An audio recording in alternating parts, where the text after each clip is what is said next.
Bonjour tout le monde, ravi de vous retrouver pour ce nouvel épisode. Je voulais vous indiquer simplement une petite info, à savoir que vous allez réussir. Et je veux, durant toute votre démarche de VAE, que vous gardiez ça à l'esprit, vous allez réussir. À partir du moment où vous avez reçu votre avis de recevabilité, ça veut dire que votre expérience, au regard des attendus et du référentiel de certification, est jugée satisfaisante et que vous avez aujourd'hui tous les éléments dans votre expérience pour décrocher ce fichu diplôme. Donc, gardez en tête comme objectif final que vous allez réussir. Et à partir de là, quand vous allez vous mettre cet objectif, ce que vous allez vous dire, c'est ok, donc je vais réussir, donc qu'est-ce qu'il faut que je fasse maintenant pour réussir? Eh bien, il faut que je choisisse les bonnes expériences, il faut que je travaille sur mon référentiel, il faut que je regarde ce qui peut convaincre le jury et ce qui est le plus complet dans mon expérience pour faciliter ce travail et cette argumentation que je vais mener quelque part dans mon écrit et dans mon livret 2.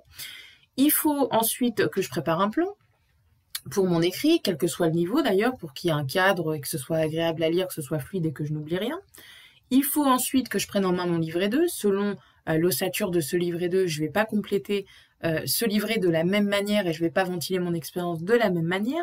Il faut ensuite que je prépare mon travail de rédaction et puis que je me lance pour rédiger mon expérience. Et puis à côté de ça, je vais lire quelques petites choses pour m'alimenter, pour avoir des idées, pour voir ce qui se fait dans mon métier, une nouvelle approche, pourquoi pas, d'un auteur. Et puis, en fonction du niveau de diplôme que je vise, eh bien, je vais proposer une bibliographie de tous ces éléments parce que c'est un attendu. Pas pour le bac, pas pour le BTS, mais dès qu'on touche un bac plus 3 et un bac plus 5, forcément, c'est un attendu et il faut le mettre dedans parce qu'on est sur un diplôme à niveau tout simplement académique. Et donc, il y a de la recherche, il y a de l'analyse, et puis il y a du questionnement qui est attendu. Et puis, à la suite de ça, eh bien, je vais aussi analyser mon expérience, je vais proposer des évaluations, je vais proposer un bilan, je vais proposer un peu de recul sur tout ce qui s'est passé, comment je le conçois, comment j'aurais pu le faire autrement, qu'est-ce que j'en retiens, et qu'est-ce que ça m'a apporté aujourd'hui. Et puis, je vais proposer une petite conclusion pour finir mon livret 2, et tout ça, je vais pouvoir l'envoyer au jury pour demain rencontrer ce même jury de manière en vrai, si je puis dire ainsi, ou en tout cas via Skype pour des entretiens qui sont menés à distance le cas échéant.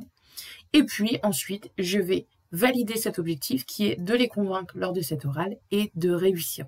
Voilà comment on mène un plan d'action, voilà comment on se focalise sur une réussite et on ne se focalise pas sur une peur d'échouer et on réussit et on avance et c'est comme ça qu'on décroche un diplôme. Passez une excellente journée et bon courage à tous dans votre démarche.